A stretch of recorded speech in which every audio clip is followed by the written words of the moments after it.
Greetings, loved one. Today is part one of a two-part series in talking about why I didn't tell you he was beating me. This is how to understand the mindset of a domestic violence survivor, and that's almost impossible to understand them unless you've been one. Help us get these messages out. Please subscribe to our channel, follow us on Facebook, Instagram, and Twitter.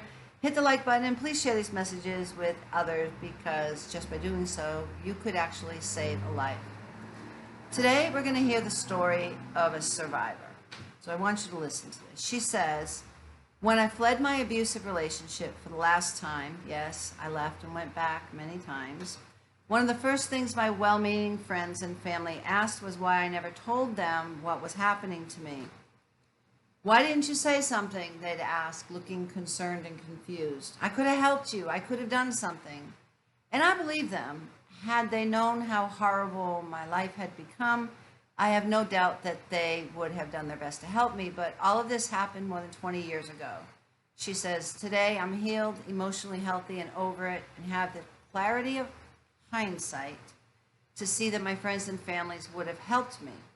She says, but back then, not so much, because when you're in the thick of things, in the middle of a hell that you're convinced is of your own making, she says, you can't see anything clearly.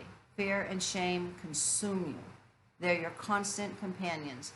And when you look at your family and friends, she says, you often can only see judgment and derision. You know their opinions about women who stay in abusive relationships. So let's consider this scenario. You have a childhood friend with whom you've always been close. Lately, she's not around as much as she used to be, and you assume it's because she's all wrapped up in this new relationship. And at first she was. When things were new, she couldn't get enough of him. They spent nearly every waking moment together.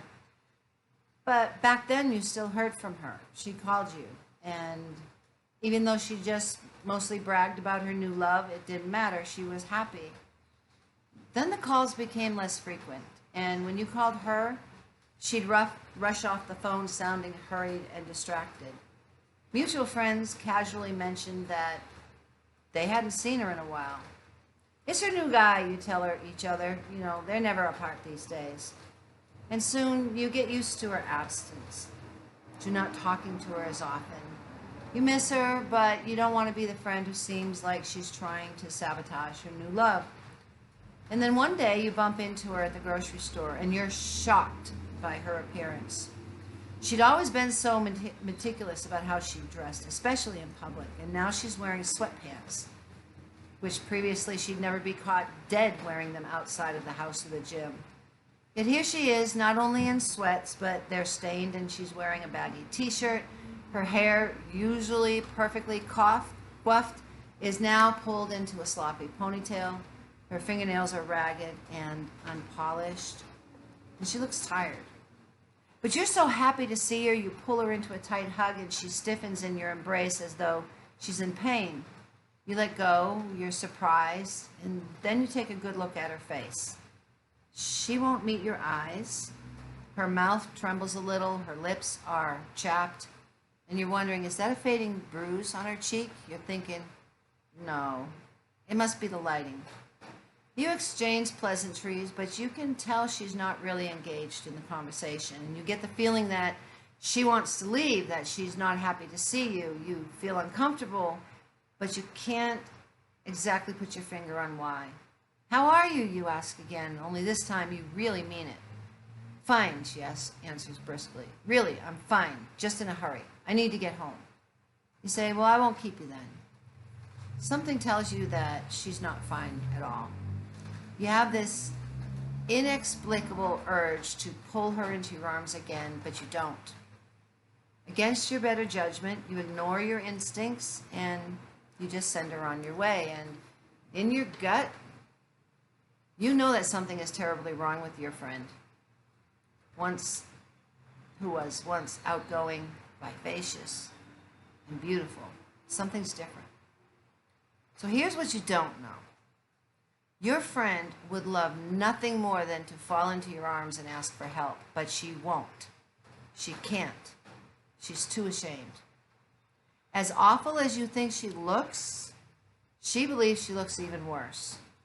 In a relatively short period of time, her boyfriend has gotten into her head and convinced her that she's ugly, stupid, and worthless.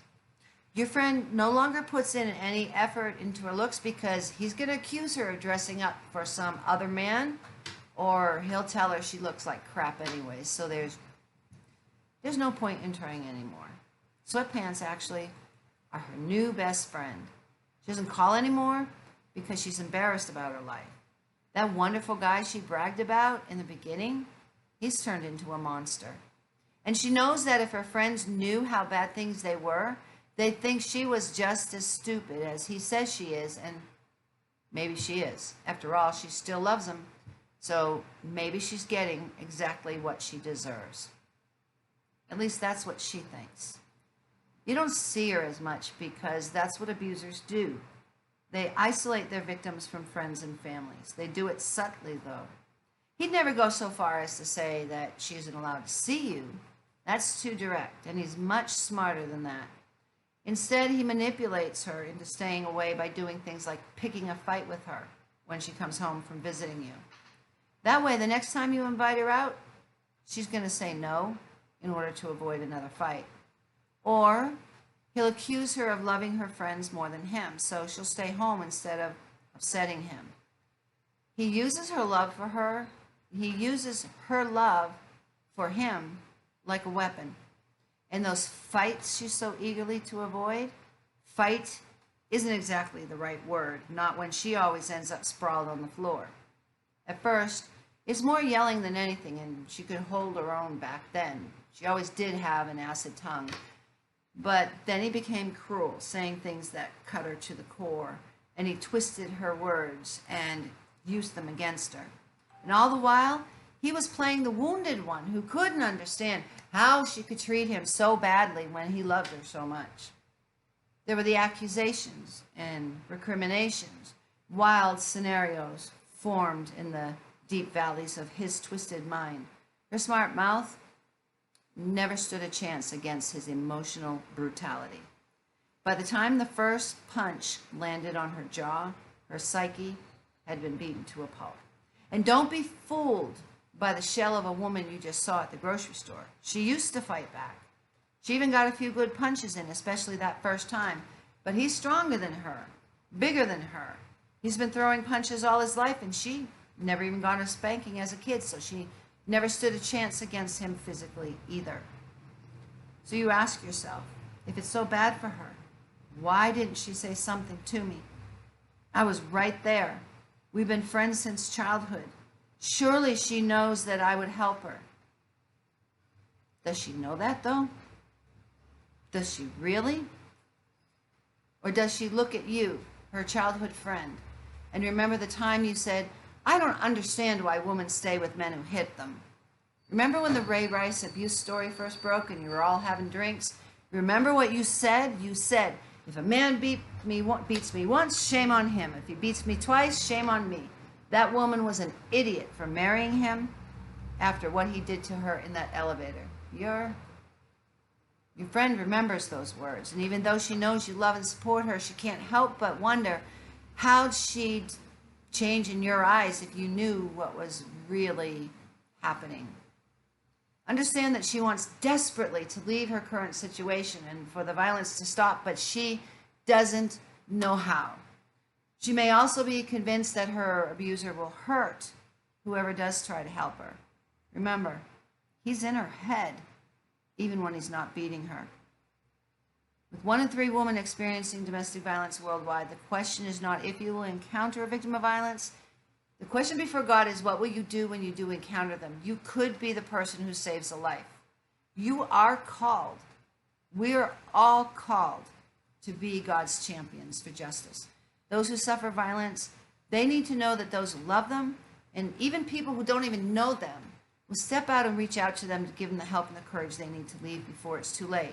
So help us get these messages out so those suffering violence can see and realize they're suffering violence and it's not their fault, and can see that there is a way out. And for those of you who are not suffering violence, that you can recognize it and know what to do to help them.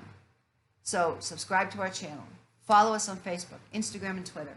Hit the like button and the notification bell so you don't miss a single episode, and share these messages. You never know.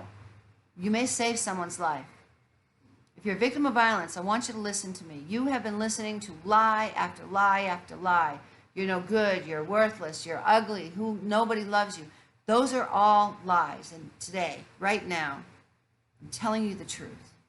And the truth before God is you are valued. You are loved. You are intelligent and beautiful. God doesn't want you to suffer violence. He wants you to live free from violence and peace and tranquility. And there is a way out. It's not your fault. And abuse is not love. If you're a victim of violence, please reach out to someone today. If you are in danger, call 911. Next week, we're going to continue talking about why your friend didn't tell you her husband or boyfriend was beating her. Until then, God bless you.